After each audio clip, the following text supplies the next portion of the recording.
Welcome everyone. My name is Brian Matiash, and I'm going to mute my guest for now because I heard him laughing. Thank you so much for joining me on this episode of Light Remember Alive. And I'm excited about this for a few reasons. One,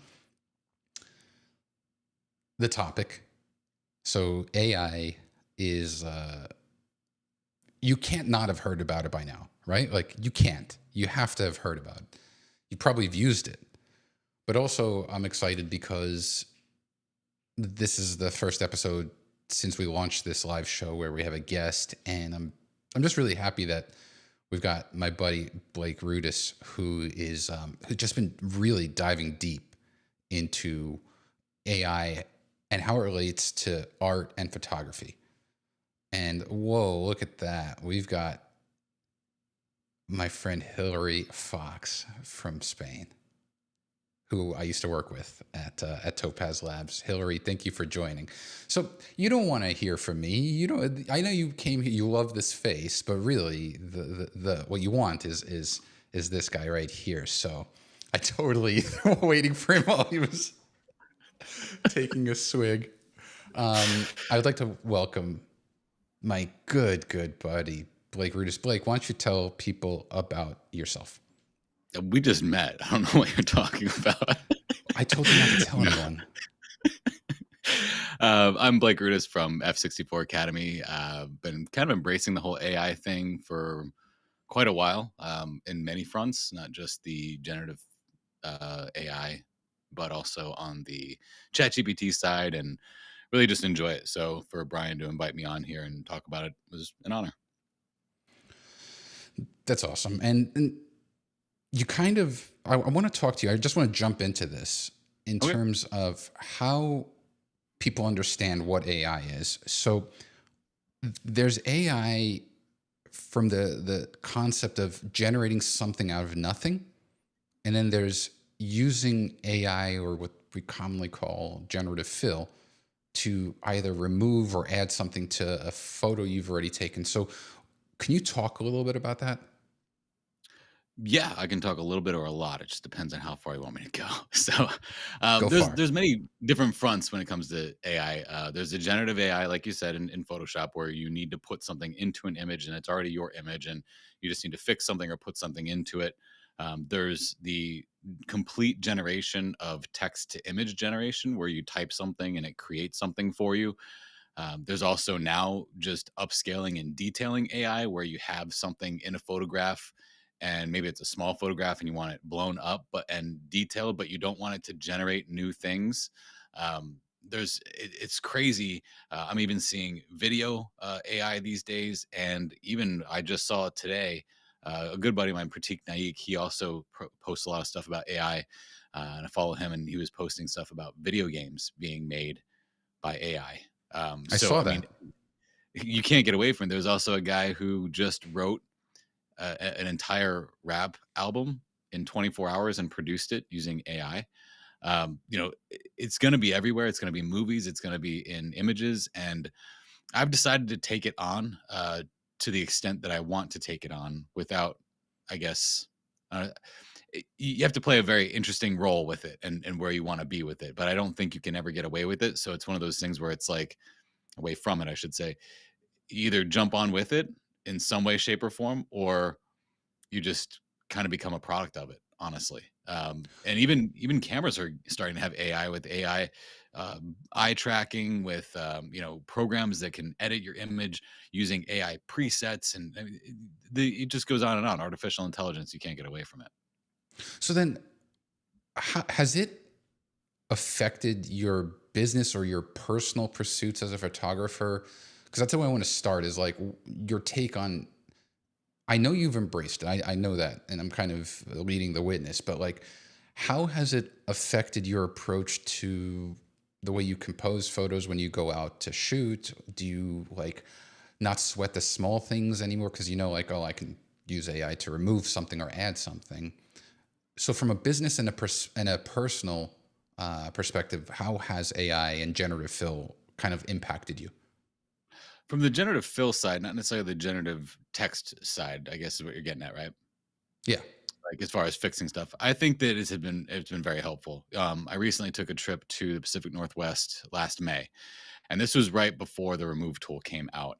And I remember there being this big branch in a waterfall. And when it's there, you're like, man, I really wish that that branch wasn't there, because then I would compose the image this way. So, and I'm not going to go and try and get that branch out of there because, I want to preserve the area, but also I don't want to fall in and then go down the water. So it's like you recompose the shot because that thing is in the way. But now with the remove tool, I do, to a certain degree, say to myself, well, that's not that big of a deal. I'm just gonna shoot and I'll fix it later. Now, when it comes to generative fill, I am almost at this point with Adobe avidly against it. I don't like generative fill at all. And it's not Interesting. the idea, it's not the idea of generative fill. It's the fact that it only does 1024 by 1024. So Right. on my Sony RAW files, there are these huge resolution. If I say, hey, generative fill this spot, if you were to zoom in there, it doesn't have the same detail. It doesn't have the same noise pattern as everything else around it. If you're an astute person, you'll look at that and say, there's something not right there. So I don't use generative fill, but the remove tool, on the other hand, with its AI background, will fill that spot in based on other things that are around the image in a better way than our old content aware fill did. And it actually does mimic the same noise patterns, the same detail patterns. And that I think is absolutely astonishing. But the generative fill stuff, like I'm one of those guys who's avidly against it. And it's not necessarily the fact that I can use it and what it does. It's because it does it so horribly right now. And I honestly don't think there's an excuse for it, but it is what it is. When you have all these other generative things that are making phenomenal images and detail upscalers, I hope that they don't take that, which could be a phenomenal concept, and just let it kind of sit like they do with some tools where they're like, oh, we made it, like the neural filters. Well, let's just let them sit here and do absolutely nothing because we're not doing much with them, but they're there. I don't want generative fill to become that. So the remove tool, though, on the other hand, absolutely phenomenal. I just used it on a waterfall image today. And I was like, oh, you got to be kidding me. That branch Right. would have destroyed that composition, and now it's not there. So that is a tool that I don't think we can live without. Um, now that we have it, it's like Pandora's box. Once you see it, you know that it's going to be great for you. So I think from that point of view, I still try to get my compositions perfect while I'm out on location. I'm an old film photographer, so I don't do that whole spray and pray. Let me shoot 3,000 images and just hope and pray that I get one good one. I still have that sense of film in me where I'm like, hey, I only got 24 frames or 28 frames. I got to make these count. So I do make sure that my compositions are dialed in before I shoot. But if there is something that is there, I know that I can replace it. So then, in addition to the remove brush, which is, I agree with you, amazing, and have used, you've experimented with generative fill and generative expand, but are there any AI services that you really, really like that you've found like, okay, this could be something really interesting? Absolutely. Not too long ago, I did a video on YouTube where I had this shot overlooking this amazing overlook in Colorado. And I was there with a bunch of other people, and I was shooting in that direction. They were shooting in this direction. And everyone kept saying, well, I would shoot in that direction if that building didn't look so modern. If it looked like a cabin, I might shoot in that direction, but it doesn't. It's a modern building. So I kept shooting that way because I love the composition. To me, that was the only composition on location. So nobody else shoots that way, just me. Come back. I see that it's a modern building. I was going to make do with it, but I figured, well, let me try generative fill. Of course, the results were laughable, but I took that generative fill, I brought it into another AI program called Magnific or Magnifique. I'm not sure how you say it. It's magnific.ai. I just say it how I pronounce it or how it's read. And I upscaled and detailed the building that came out of generative fill from Photoshop, and it did a phenomenal job making this little cabin look beautiful.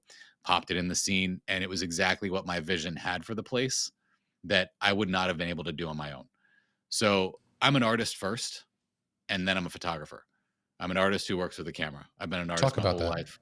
Yeah, so I've been an artist my whole life. I basically from like 6 years old. I mean, I showed up to Matt Kloskowski's party dressed as Bob Ross, But at like 6 years old, I was watching Bob Ross. I wish I had that Um, photo queued up. I wish you had that photo. So I was watching Bob Ross like 6 years old before everyone woke up, and I remember doing stuff with my colored pencils and stuff, and that went from colored pencils on paper to watercolor to acrylic to oil. By the time I was 13, I was oil painting and doing all kinds of whatever sculpting, anything I get my hands on that's creation, I would do. I went to college for printmaking and sculpture because printmaking and sculpture I could do pretty much everything I wanted to do in the arts. And then when I got out of college, I didn't really look. This is 100% honest. I've told many people this. I didn't look at photography as really being an art form back then.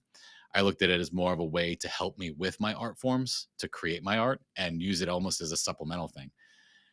It wasn't until I moved to the California coast and was just floored by all of the beauty in California that I really embraced photography as an art form, and then started to take my art and bring it into my photography. And that's why I always tell people I'm an artist first and photographer second, because to me, as an artist, I will do anything in my power to make my vision come to life. Anything. And that's what artists do.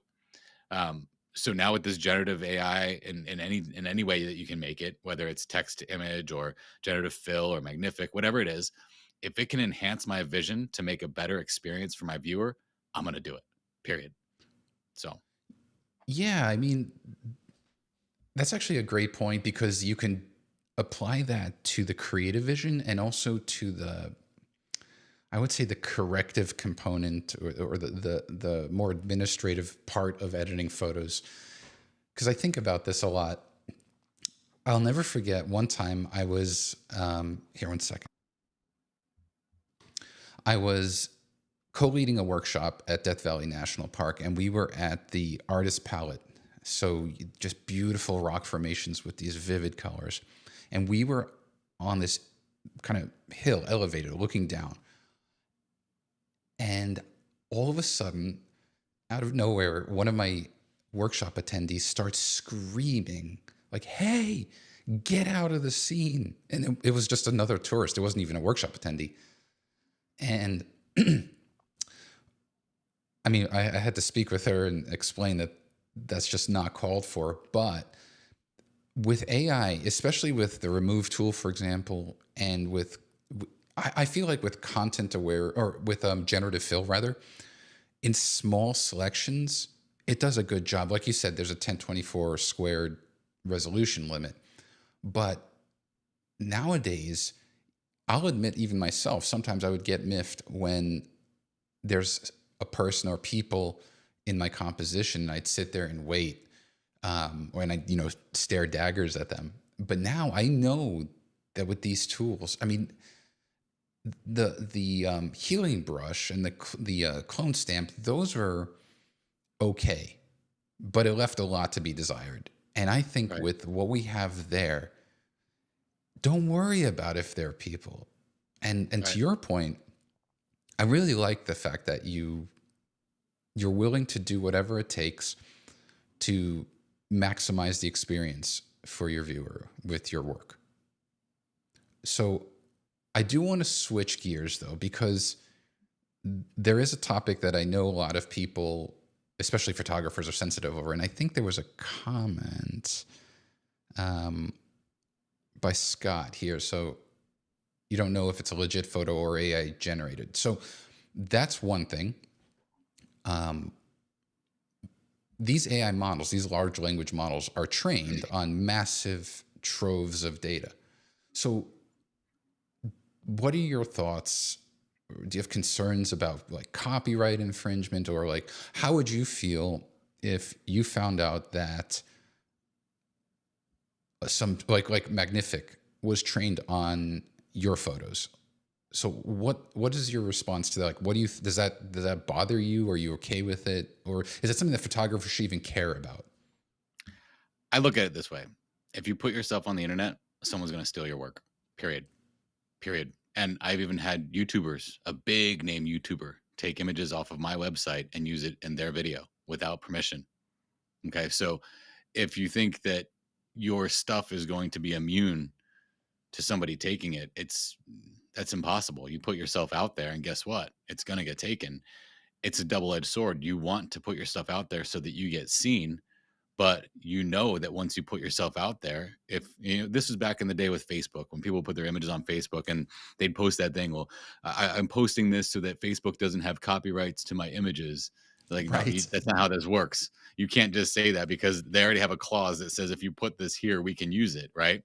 So if it's out there on the internet and you're putting yourself out there on the internet, someone is going to take it. Period. I would honestly rather an AI text to image generator be trained on my images than have Joe John Smith over there steal one of my images and use it as his own. Okay.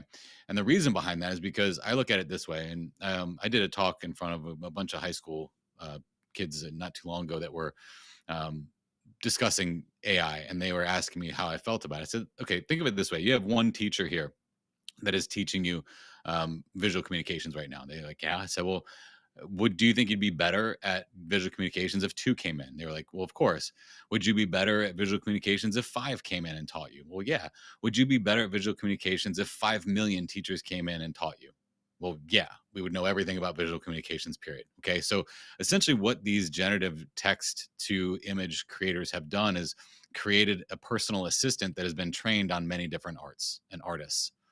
Um, I understand that people are upset that these things can generate something relatively close to what they've created, but is that any different than someone showing up on a location and comp stomping you? And you know what I mean? Like you kind of have to say to yourself, well, yes, it can do it, and I can be upset by the fact that it can do it. Or am I just looking at it in this personal way where I want to wear this badge of honor that says it's wrong because it was taking stuff from the internet? You know, you put your stuff out there, it's gonna get taken, period. So you can't really be mad at it when we've been feeding it. We've been feeding it for the last 20 plus years of social media. Photographers have been feeding this machine. And I hate to say it that way, but that's the truth of the matter. If you don't want to feed the machine, don't put anything on the internet. Yeah, I think about it sometimes. For the past 20 years, we've used Google or some other search engines. We want to find something, and so we put the information, or we put the search term there, and we hope that the information comes back. And I feel like, I'm obviously veering to something more like ChatGPT as opposed to using like Firefly or Mid journey. or Midjourney.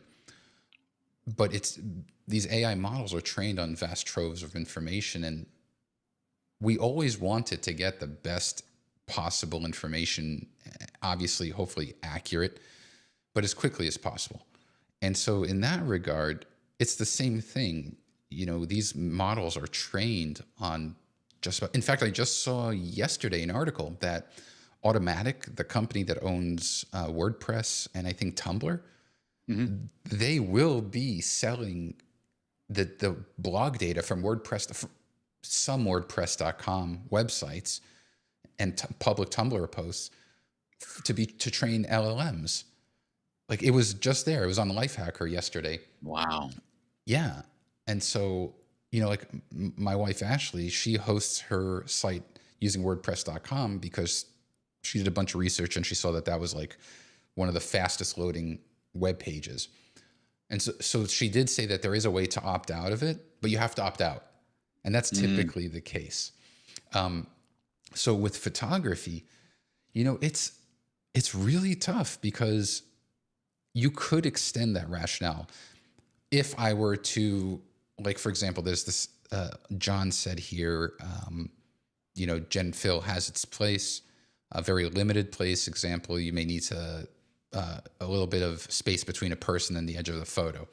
So I agree with that. Like, there are very helpful ways to implement generative AI, like to expand the canvas or to move subjects apart from each other. And even though that is a small thing, I want the results to be good. Like I don't want 1024 by 1024. I want whatever's right. put in to be the highest quality. That has to be trained on a corpus of images. So I don't know. For me, I'm seeing also the countervailing force. So we have organizations like the Content Authenticity Initiative, where they're working with Adobe, they're working with, I believe, Sony. Even just a couple of months ago, it was Leica announced one of their rangefinder cameras that has content authenticity built in. So if you enable it, as soon as you press the shutter, this kind of private key, this data is associated in the metadata of the image, and so it tracks the life of the photo. So, what Hmm. are your thoughts there in terms of like having a policing agency to ensure authenticity? I like it. I mean, just real quick to touch on something else is that it's kind of hard to have for us to be talking about this in the regards to the safety and the security of photographers, because at the end of the day, we're both educators, right? So Sure. like, we know that when we put content out there, we want people to take it because we want them to use it. We want them to use our knowledge. So maybe that's why I'm open-minded to it. Maybe that's why you're open-minded to it. But as far as the content authenticity, I really like that. Before, I would use Adobe Stock a lot in my education, especially with my YouTube videos. Recently, I've been using more Midjourney to generate things because it's faster. I can get almost exactly what I want. And then when I run that through Magnific, I get something that's close to reality that still puts some imperfections there that look slightly human. But now I just realized going through Adobe Stock a couple months ago, I went through Adobe Stock and I got an image and they're small. You can't really see the little thumbnails that they have on there. I bring it into Photoshop and I'm like, dude, this is AI generated. Someone AI generated something and put it up on Adobe Stock. And I just used one of my stock credits for that because I don't get free stock. So I'm like, well, crap, there goes one, like, that's like $3 that I just spent on, and I'm already using Midjourney. Why don't I just use that? Well, now in Adobe Stock, I really appreciate the fact that they put a little AI thing at the lower right hand corner of the images that were generated with some type of text to image, and I appreciate that. Yeah. I know that at the end of the day, if somebody were to say, Blake, did you use AI in this? I'm not going to lie. I'm a person of integrity. I'm going to say, yeah, I used whatever I needed to use to get my vision across. I think what people have a problem with is not necessarily AI. They have an integrity issue. Mm. But you can't police the integrity of somebody else. I was in the military for 20 years. I was a first sergeant for 8 of that 20 years. Policing integrity is nearly impossible. You can tell people they need to have it, but until they don't want to have it, they won't. Okay. So we have an integrity issue that needs to be targeted and not necessarily an AI issue. And this is the same thing that gets spread about a lot of things in the political field, too. Not to mention anything political, but they will target one thing and say this is the problem when they're like, hold on a second. That's not the problem. That's the surface. This is the big problem. So I think what most people have a problem with is the lack of integrity of the individuals that are using AI and not telling you that they're using AI. And if you're not of the mindset to understand what AI is and what AI isn't, then you're going to be fooled and you don't want to be fooled. So you get angry. Well, who's the fool then? Right? I The like it. angry person. Okay. So I hate to put it out there that way because there's might be in the comment, I can't see the comment chat, but maybe people are lighting me up. I don't know. But the No, idea is that we have an integrity issue. We don't necessarily have a use case issue. I will tell you if I used AI. I tell my subscribers all the time, yeah, I cheated. If you're not cheating, you ain't trying. You're an artist, right? I I'm use just AI kidding. for the thumbnail of this video. Exactly. And I mean, But that's see, what I can Scott tell brings that. up. Like you get to a certain point, there's a thumbprint on AI, and you can kind of see that thumbprint now. You can't really fool me much anymore with people that are generated with AI because they all look great, but lifeless at the same time. The Right. landscapes look fantastic, but lifeless at the same time. There is something about a human creating something that has a real beauty to it, and why not appreciate that? Why are we putting the spotlight on things that are generated by other things and not putting the spotlight on people that are making great stuff? that's Yeah. that's the part that I have a problem with. There is this, it is getting better, or that uncanny valley is shrinking, but it always reminds me of that one scene in the first Matrix where Agent Smith is telling Morpheus, like, well, the first version of the Matrix was paradise and everything was perfect. And humans revolted, they hated it. And I think there's something there about when you look at an AI generated image, it's similar to there was this phase when Instagram first kind of got popular and it was polluted with just beautiful sunset photos, photos of the aurora, and they were just beautiful. I think the same thing can be said about generated images where they're so good. There's the lack of flaw. And I'm not talking about the earlier comical flaws of like, six fingers and like weird kind of bending of appendages. But now when you look at these images, you don't almost need to have a watermark. Like I've kind of gotten trained where like these colors, the subject, the orientation of everything is beautiful. It's near perfect, and I don't Right. like that. I Um, agree. so I want to ask you though, because this is something I'm very interested about. I see the one of the next things eventually that we will probably see in photo editing, because we're seeing it already with motion, with video, is text prompts to edit a photo. So Mm. you have your photo and you say, make this look like a better sunset photo with warmer colors and more contrast. And the AI model will take your image and it will apply the entire treatment. So let me ask you this. And I think I know your answer or your opinion, Mm. but I want to put it out there because I want to get viewers to think about this. How is that any different than clicking on a preset or a profile? No, it's very different. I think it's very different. Do you? I do. I do not like the idea of AI having any influence on the artistic expression of my images at all, period. Okay. Because I'm a human. When I'm on location, I've been brought to tears. I've actually cried when I've seen a beautiful scene in front of me with, thinking about my life and looking at what I'm looking at, the places that I've been, how I've gotten to the place that I've gotten to, looking at God's glory right in front of you, just beautiful, epic moments. In order for me to make that an experience for the viewer, I have to tap into that stuff. I have to expose my emotions and I have to imbue them into the piece. And if I don't, you don't have an experience with it. You just look at a pretty picture. If I Okay. do and I make that connection properly, then you're like, wow, you really saw this. And I'm like, yeah, it was that grand. Right.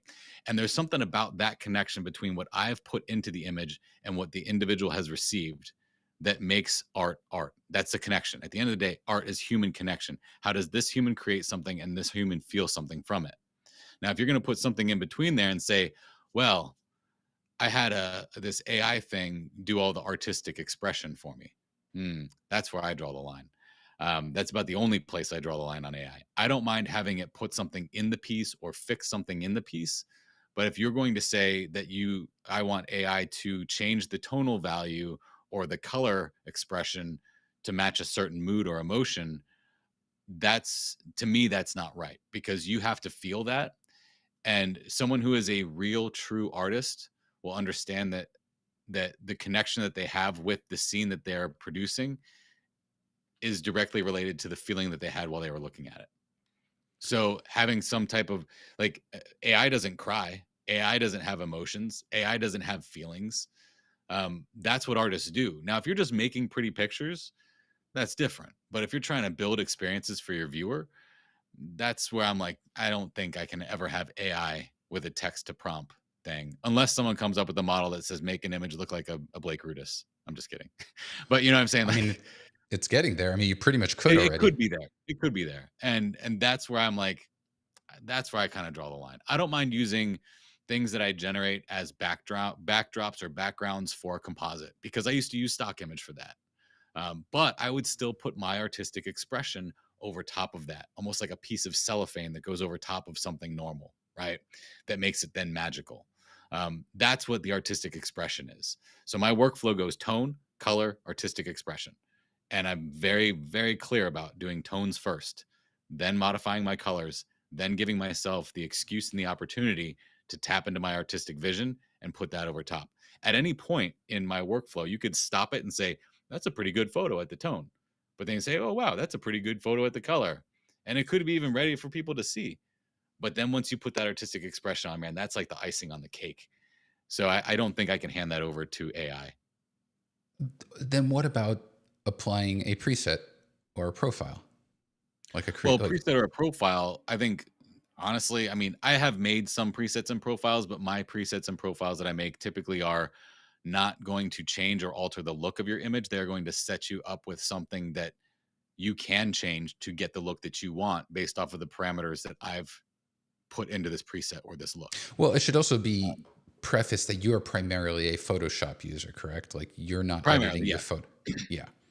Because when But I I do think make of profiles and presets for Adobe Camera Raw. I've made several of them. right, But they're more okay, this profile is used to get the greens extracted. This profile is used to get the reds extracted. Not this profile is used to make a magically amazing image. Okay. So yeah, and the thing that people don't really understand, I just went over this in my color theory course, is that you can buy profiles and presets all day long. And you're going to be disenchanted the moment you bring it into your computer and you press that preset and it doesn't look like what you saw on their website, even though you had the same type of image. Because typically what they're doing is that person is grabbing the artistic expression side out of their image and giving it to you. But what did they do to the tones and colors first that set the foundation for that preset to look good? So a lot of people get disenchanted by the profiles and presets because when they put on their image, it doesn't look the same. That's because they haven't done the same tonal or color treatment to the photo to yield the same result. So unless that person is giving you presets that set the foundation and then put the artistic effect on there, you're really just left with someone's peace of mind on your photo. And unless you know how they edited the photo or unless you edit it in a similar way, you're not going to get similar results, which is yeah. I very mean, different than saying, hey, I want this result, give it to me. You know what I right, mean? right. So, That's a great point, and it's kind of validating for me because I'm building a new landscape editing course, and there is a very distinct order in editing, and it is tone first, color, and then I go once those are done, I do the distractions and the remove and the like the dust spot removals, and then I move on to the creative side, and then kind of mhm. finishing touches. But the way that I see it, a preset, you're actually correct. There should be presets that if you do need presets to fix tone, and then you can layer a preset with color, and then if you want a preset for the style, that's totally. I mean, I sell presets. I'm all for it. If someone wants to use it, I'll empower you to use it. But I agree that it should not be ever used as a crutch. Right. Like you should be able to reverse engineer the preset and understand exactly what it does. Right. Uh, That's why every preset I make comes with at least 9 to 10 videos of education to say, okay, I can't just give you this pack and have you run off and think that you're going to make images like me. This is how I built these. This is the back end. This is how you can build your own like this. But this is what I've created for you. And I think that that should be an industry standard in my opinion, because I have bought presets from other people just to see what they're like. And I'm like, I click it. I'm like, oh, that's it. You know what I mean? And you right. get no foundation, you get no background, you get no, it's just like, okay, I got this thing now that I can't use because I didn't know how they process their image first. And that's incredibly important. And especially because everybody has their trace elements in how they process tone, color, and how they do their effects. So if you don't know how they're doing their tone and the color, then you won't know how that effect is going to look. That's interesting. I mean, I totally agree with it. The more I think about it, the more I don't know. I see the way, especially on social media, where it almost becomes more about the kind of creative treatment than the composition. It's like almost like, hey, look at this color grade that I applied, even though it's a photo of a stop sign. And I'm seeing that more and more in social media, and it's neither here nor there, but it does concern me where people are putting their priorities. But there is this interesting I want to bring up where Scott Baker commented. He said, "I came across a photo on Threads yesterday, and it was just so perfect too perfect. So then I found myself pixel people and trying to find if it's real or not. And I don't want to insult the artist by asking. So, what are your thoughts on that Mm. in terms of you see a photo? Do you see it as a faux pas, or kind of like, if you reached out to the photographer and said, "Hey, is this real?" Would you be insulted? No, I'd almost be honored in a way because I'm working on a course about AI and not necessarily embracing AI, but as you as an artist photographer fighting AI. Like, here's your suit, here's your armor, here's your sword. Let's go. Because I think if people don't look at their own work and say to themselves, man, mine doesn't look like AI, that's a problem. Because AI is making great images now. Phenomenal I like that. images. And if you're not gonna put that suit of armor on and say, it's time for me to put my big boy pants on and fight back and make sure my work looks fantastic, then I think that you're only going to be at a disadvantage. Those are the people that are going to lose jobs. The people that say, "Oh, woe is me. AI is coming in and stealing everything from me." You're giving them every opportunity to, is what I'm saying. Hmm. And I know that some people don't want to hear that, but that's what a first sergeant tells you, the stuff that you don't want to hear. Wake up, grab your suit of armor, and let's go fight.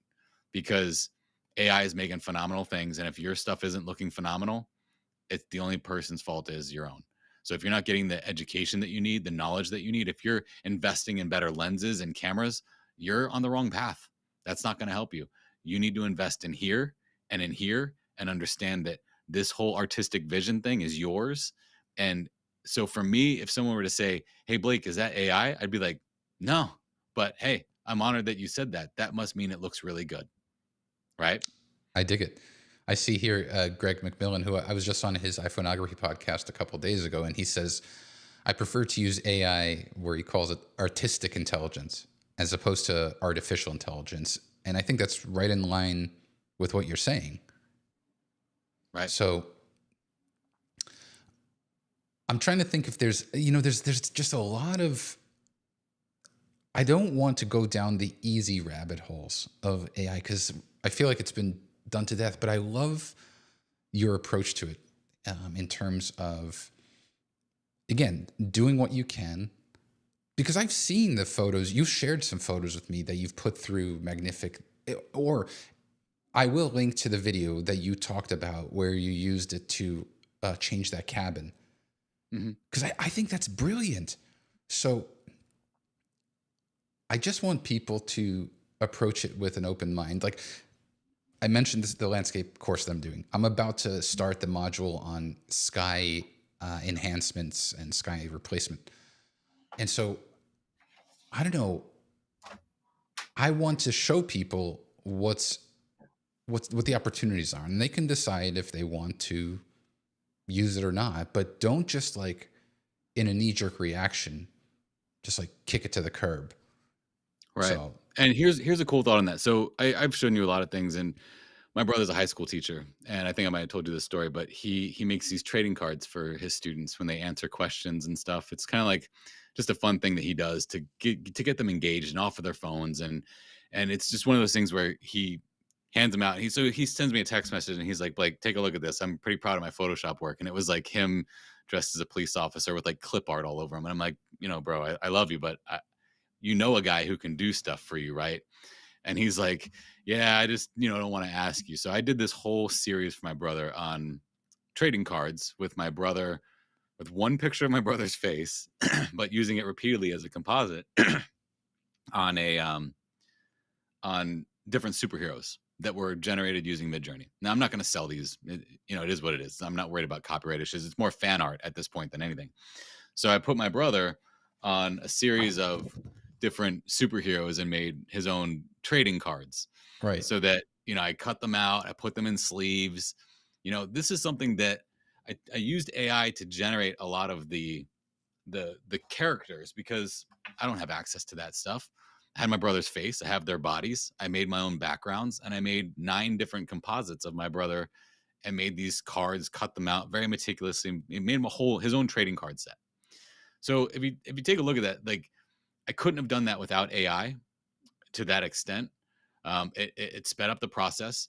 But at the end of the day, it's going to bring joy and happiness to him and anybody else who receives this. And one of those kids might say to themselves like, "Wow, Mr. Rudis gave me this card," and just kind of have it like, and maybe hold on to it for a while. Maybe they become a teacher because that teacher inspired them through something very simple like art like that, right? Right. So I think if we shut the door on it to the possibilities of what it could lead to us incorporating it into our art, you know, that's not serious art to me. That's not something I'm going to put in a gallery.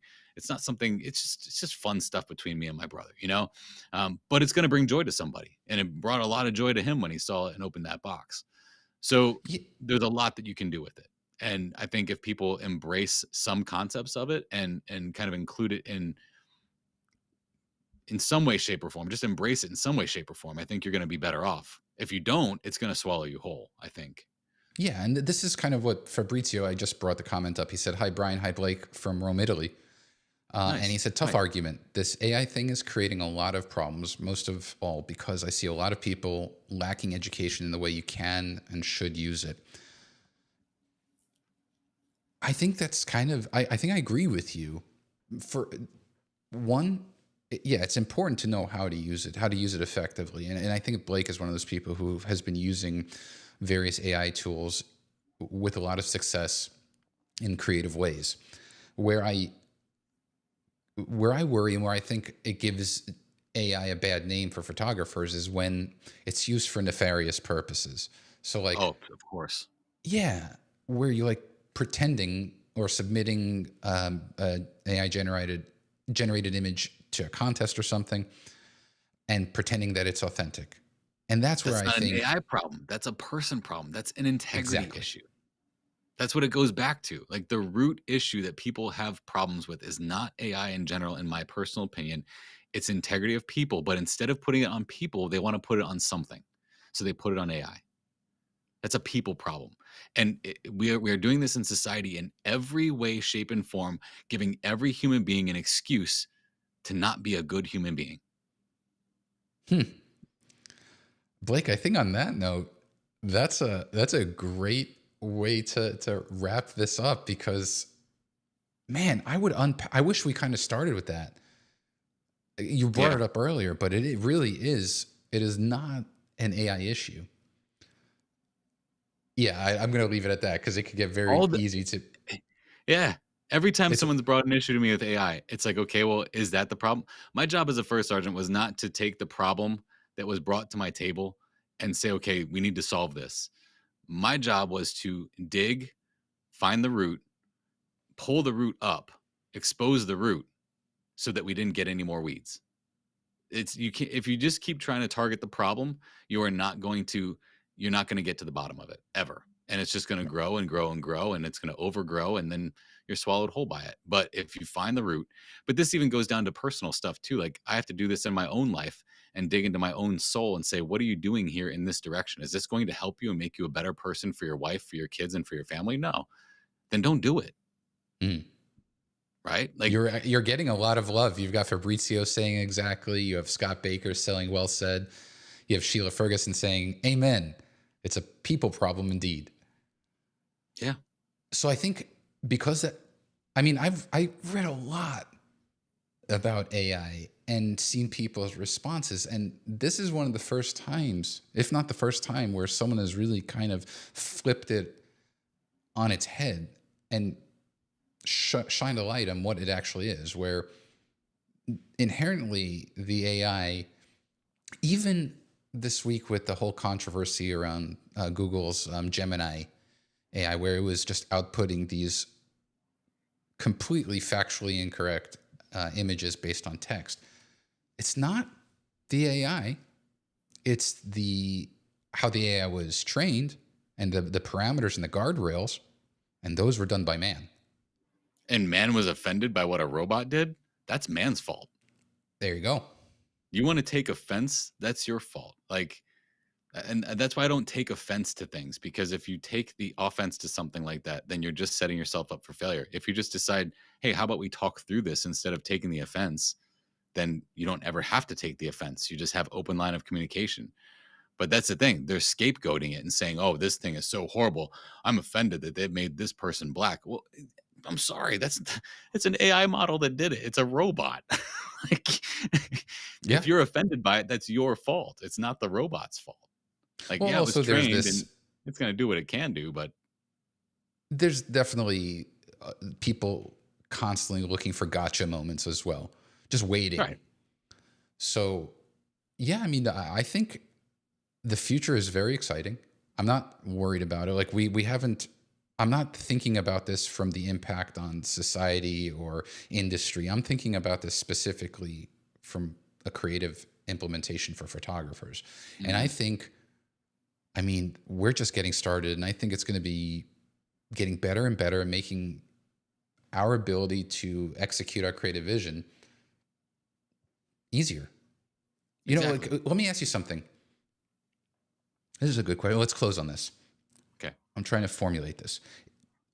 Let's say you can get to the exact same end result of an edit to your photo. One route is will take you an hour. You're doing everything manually. The other is you implement AI to some degree, but it's using exactly what you would have done, and it does it in 8 seconds. You get the same result. It's your vision. Which route would you prefer? Hmm. I'd rather do the process.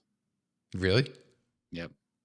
I'm an artist, man. Like, I create. If I don't create, I die. I know that because the times in my life that I've gotten into deep states of depression have been the times where I've been the least creative. So Hmm. if I don't create, I fall apart. And if I have something that's doing it for me, I then it's just not the same. Even if it was trained on every one of my images and it could print or produce a Blake Rudis just by the click of a button, even if I was the only one that had access to it, I probably I might use it in a pinch if I need something for like a live event or a webinar screenshot or something like that, just to put something up there and get it out. But I mean, I set my office up in a certain way to have certain music going with a candle going with. I mean, I'm serious. I get into a Zen Oh, I moment know. and it's just me and I'm there with my like I have different candle scents for the different places that I go to with my landscape so that when I'm processing it, I smell evergreen trees while I'm processing Pacific Northwest images. You know what I mean? Like that's the extent of the way that art what it means to me. So to me it's the process, it's the act of doing, it's the act of creating. At the and a true artist, um as soon as I create something, I'm done with it. Like I don't like even my courses. I just got done with the product launch. I put that down. I'm on to the next one. I'm not even considering like of course I do want to kind of ride the wave of this one for a little bit, but I've already started drafting my next course. I already have a course of action on what I need to do to get the next course done because I've completed that. Now it's time for me to create something new. So for me, it's the process. It's definitely the process. Okay. Well, on that note, speaking of what you're creating and where people can find you, tell people where they can find you and what you can offer them. For sure. So f64academy.com. I like to teach kind of the high level, I like to call it 401 level Photoshop workflow type of stuff. Definitely more of your intermediate to advanced type stuff rather than beginner stuff. I mean, beginners do come by there, but um, I don't, yeah, you'll be drinking from a fire hose if you're a beginner, just to be honest with you. But I like to teach you workflow and the really nitpicky, really nerdy things about photography and Photoshop that how the little things make big differences. So that's pretty much what I do. F64academy.com. There's sign up stuff there if you want to reach out to me, or if you want to reach out to me, Blake at F64academy.com. I keep my inbox pretty open so that I get your messages. That's awesome. Well, from my end, really quickly, I've got a new landscape course that I mentioned a few times here that should be ready by next Friday. And so if you want to pre-order it, just head over to my website, which is matias.com, and you'll see like landscapes and you can get 27% off. Plus I'm going to be having a private Q&A critique session just for people who've pre-ordered. So Blake, thank you so much for one, being the first guest on the show, for bringing so many compelling things for people to chew on, even including myself. Like I really enjoyed it. And to everyone who joined us, thank you. Thank you for everyone commenting, and we'll see you on the next show. Bye, Thanks everyone. for having me, man. Appreciate it. It was a lot of Of fun. course. Thanks. Bye.